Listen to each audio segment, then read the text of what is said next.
বন্ধুরা, welcome back to my channel. আমি রানী আজকে একটা নতুন ভিডিও নিয়ে চলে এসেছি। তোমাদেরকে আমি অনেক দিন আগে বলেছিলাম যে আমার চুল ওঠার ব্যাপারে একটা বড় গল্প আছে, সেই গল্পটা আমি শেয়ার করবো তোমাদের সাথে। তো তোমরা কেউ কমেন্ট করোনি, তাও আমি ভিডিওটা দিচ্ছি, কারণ এই ভিডিওটা আশা করি ছেলে এবং মেয়ে উভয়েরই কাজে লাগবে। তাই আমি ভিডিওটা দিচ্ছি যে তোমাদের যদি কোনো কাজে লেগে থাকে। তো বেশি কথা বলবো না, ভিডিওটা একটু বড় হতে পারে, কারণ অনেকগুলো কথা বলার আছে। সব কথা যদি ঠিকঠাক না বলি তাহলে তোমরা হয়তো বুঝতে পারবে না। তো যারা আমার ভিডিও নিয়মিত দেখো, তো প্লিজ তোমরা একটু মন দিয়ে ভিডিওটা দেখো, আর কথাগুলো একটু মানে কেউ স্কিপ করো না, কথাগুলো একটু শুনো। তো চলো আমি কাজের কথায় চলে যাই। তো সেই দিনটা আমি ভুলিনি। সেই দিনটা 2021 জুন মাস ছিল। তো জুনের 1 তারিখ হবে। আমার খুব জ্বর, ঠিক আছে। তো কাশি টাশি কিছু নেই, হঠাৎ করে খুব জ্বর। আমি ওখান থেকে এসেছিলাম, ভালোই এসেছিলাম। তো জ্বর 1 তারিখ যায়, 2 তারিখ যায়, 3 তারিখ থেকে আমার মানে বুকে যেহেতু কফ জমে গেছিলো, আমার একটু একটু শ্বাসকষ্ট হচ্ছিলো। তো সকাল থেকে আমার বাড়ির লোকেরা ডক্টরকে ফোন করে, সবাইকেই ফোন করে। সবাই বলে না আমরা দেখবো না, ওই এই করতে হবে, এছাড়া আমাদের ভিডিও কল করুন। ভিডিও কলে কি আর দেখা হয়, ভিডিও কল করুন। যাই হোক, তো আমার বাড়ির পাশে একজন ডক্টর ছিল, সেই ডক্টর আমাকে বললো যাচ্ছি যাচ্ছি করে করতে করতে রাতে 11টার সময় এলো। যাই হোক, উনি আমাকে দেখার পর সুস্থ হয়ে যায়। সুস্থ হয়ে যাওয়ার পরে আমি ওষুধ টষুধ খেয়ে তারপর ঠিক হয়ে যায়। তো ওই ডক্টরটা ভীষণ ভালো। সেই সময় করোনার সময় কোনো ডাক্তার দেখছিল না, কিন্তু উনি বাড়ি বাড়িতে প্রত্যেকজনের বাড়িতে বাড়িতে এইভাবে ট্রিটমেন্ট করে গেছে। তো আমার যখন করোনা হয়, আমার সাথে অনেকেরই হয়েছিল। তো সেটা তো গেল, আমি 15-20 দিন পর সুস্থ হয়েছিলাম। শরীর খুব উইক হয়ে যায়। তোমরা তো করোনার সিমটম সব কিছু জানো, কী কী হয়। যার হয়েছে সে জানে, আর যার হয়নি সে তো জানবে না। তো হয়নি তো খুবই ভালো।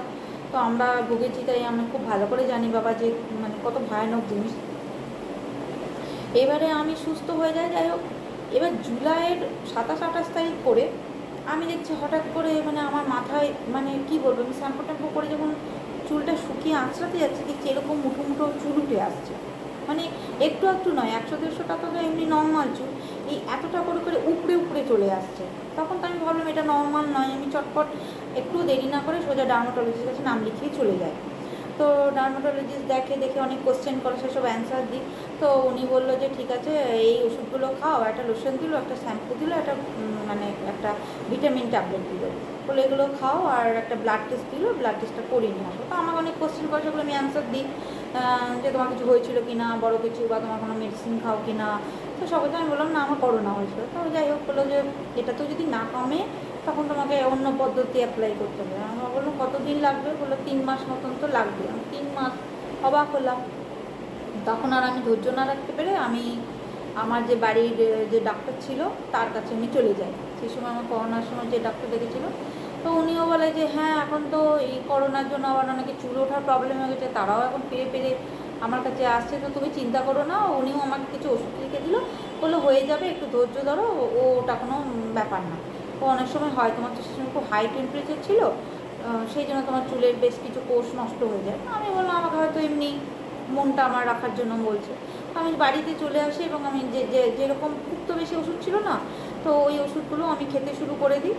কিন্তু আমার চুলটা এতটাই পাতলা হয়ে গেছিলো, একদম মানে সুতোর মতন হয়ে গেছিলো। তো আমি আমার পাশে একটা পার্লারে যাই, আমি চুলটা কেটে একদম ছোটো ছোটো করে দিই। সেই ছবিটাও আমি তোমাদের দিয়ে দেবো যে সেই সময় আমার চুলটা কতটা ছোট ছিল আর কতটা কোয়ান্টিটিতে আমার মানে চুল উঠেছিল, সেই ছবিটাও আমি তোমাদের দিয়ে দেবো, দেখে নেবে তোমরা। তো তখন আমি কেটে দিই, ছোটো ছোটো করে দিই, কারণ এখন চুল রেখে আমার লাভ নেই। আমার খুব বিরক্ত লাগছিলো। শ্যাম্পু করতে যাচ্ছি তখনও চুল উঠছে, আঁচড়াচ্ছি তখনও চুল উঠছে, সব সময় দেবে। একটা প্যানিক হয়ে গেছে যে চুল আঁচড়াতে বসবো, এই বোধহয় অনেকটা চুল উঠবে। তো যাই হোক, সব কিছু করার পরে যা যা আমাকে খেতে বলেছিলো সেগুলো আমি ঠিকঠাক মতন করে খেয়েছি। যেমন আমাকে বলেছিল প্রতিদিন 1 মুঠো করে বাদাম খাবে, মানে চিনে বাদাম খাবে, ভিজিয়েও খেতে পারো বা মানে তুমি ভেজেও খেতে পারো। আর আমন্ড খেতে বলেছিল, ফল খেতে বলেছিল, দুধ খেতে বলেছিল, বেশি করে জল খেতে বলেছিল। তো আমি দুধ তো আমি এমনিই খাই, আর বাদামটাও খেতাম। তো উনি বলাতে আমি নিয়ম করে রোজ বাদাম খেতাম। তো এইগুলো আমি খাওয়ার ওই পোর্শনটাও আমি ঠিক রেখেছিলাম, প্লাস যা যা ওষুধ দিয়েছিল সেগুলো। আর আমাকে আরেকটা কথা বলেছিল, সপ্তাহে 2 দিন করে তুমি মাথায় তেল দেবে। তো আমি তাই করতাম, তেলও দিতাম। তো বলো তুমি তেল দাও, আমার না আমি তেল দিই না, আমার তেল দিলে ভালো লাগে না। বললো না তেল দেবে, আবার অত্যধিক ও শ্যাম্পু করবে না যাতে তোমার ওই ন্যাচারাল তেলটা চলে যায়, সেটাও আমাদের চুলটা কিন্তু মানে অনেক বেশি তাতে ঝরে। যাই হোক, আর বলো কেমিক্যাল কোনো শ্যাম্পু মাখবে না, চুলে কিছু করবে না পার্লারে গিয়ে। তো যাই আমি চুল কাটা ছাড়া আমি পার্লারে কোনো দিনই কিছু করিনি। তো যাই হোক হয়ে গেল।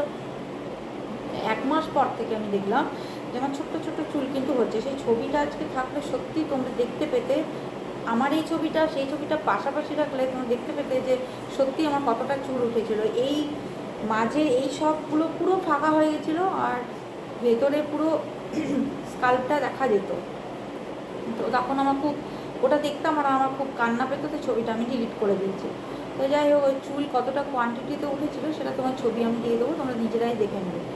তো যাই হোক, আর ওই খাওয়াটা যা যা খেতে বলেছিল সব ঠিকঠাক করেছি, ওষুধটাও ঠিকঠাক খেয়েছি। আর আমাকে বলেছিল রোজ যদি পারো সম্ভব হয় একটু করে সকালে হালকা রোদটা তুমি চুলে দেবে, ভিটামিন ডিটাও খুব দরকার। খুব মানে এটা বেলার দিকে রোদটা দেবে না, তাতে আবার চুল নষ্ট হয়ে যায়, স্কিন নষ্ট হয়ে যায়। ওই ফার্স্ট রোদটা তুমি একটু করে লাগাবে, সেই মতনই করেছি। আর এই শ্যাম্পুটা আমি তখন থেকে ইউজ করছি, এটা হচ্ছে হিমালয়ার বেবি শ্যাম্পু। এটা খুব ভালো শ্যাম্পু, তোমরা ট্রাই করতে পারো। আমিও মাখি, শেষ হয়ে গেছে, আনতে হবে, তো এটা মাখি। আর এই ওষুধটা আমাকে দিয়েছিল, এটা পলিয়ার ভিটামিন ট্যাবলেট, খারাপ কিছু নয়, এটা আমি এখনও খাই। দেখো তো শেষ হয়ে গেছে, এটাও আনতে হবে। তো তো সবটাই তো তোমরা শুনলে। তোমাদের যদি ভিডিওটা ভালো লাগে তাহলে অতি অবশ্যই আমাকে একটু কমেন্ট করে জানিও। এটা ছেলে মেয়ে সবার জন্য এই ভিডিওটা সবার কাজে লাগবে আশা করি, সেই জন্য আমি দিলাম, যাতে আমি ফল পেয়েছি তোমরাও ফল পাবে। আমি এত প্রবলেমের মধ্যেও যদি আমার এই চুলটা আমি সেই ফিরে পেয়েছি, তো তোমাদের যদি এরকম কোনো সমস্যা থাকে তোমরা অবশ্যই কমেন্ট বক্সে লিখে জানিও। আর কাদের সাথে এরকম হয়েছে, আগামী দিনেও যদি কারোর সাথে এরকম ঘটে তো চিন্তার কোনো কারণ নেই। তোমরা কিন্তু সে সময় কোনো কিছু ট্রাই না করে ডাক্তারের কাছে চলে যাবে। ডাক্তারের থেকে ভালো মানে এত সুন্দরভাবে কেউ করতে পারে না। কোনো ঘরোয়া অনেকেই বলবে এটা করো সেটা করো, কারণ এইরকম মারাত্মক চুল ওঠাতে কিন্তু ঘরের কোনো সে সময় কোনো কাজে দেয় না, তখন মেডিসিন খেতে হয় বা ডাক্তার যা যা বলে সেগুলো করে। তো আশা করি তোমাদের ভালো লেগেছে ভিডিওটা। যদি ভালো লাগে একটি লাইক করো, আর থেকে যদি ভালো লাগে তাহলে একটু কমেন্ট করো। তার থেকেও যদি তোমাদের ভালো লাগে অতি অবশ্যই চ্যানেলটাকে সাবস্ক্রাইব করবে, আমার পাশে থাকবে, বেল আইকনটা প্রেস করবে, যাতে এরকম কোনো নতুন নতুন টিপস ভিডিও আমি তোমাদের যখনই দেবো প্রথম নোটিফিকেশান তোমাদের কাছে চলে যায়। তো আজকের মতন টাটা, তোমরা সবাই ভালো থেকো। তো ওকে।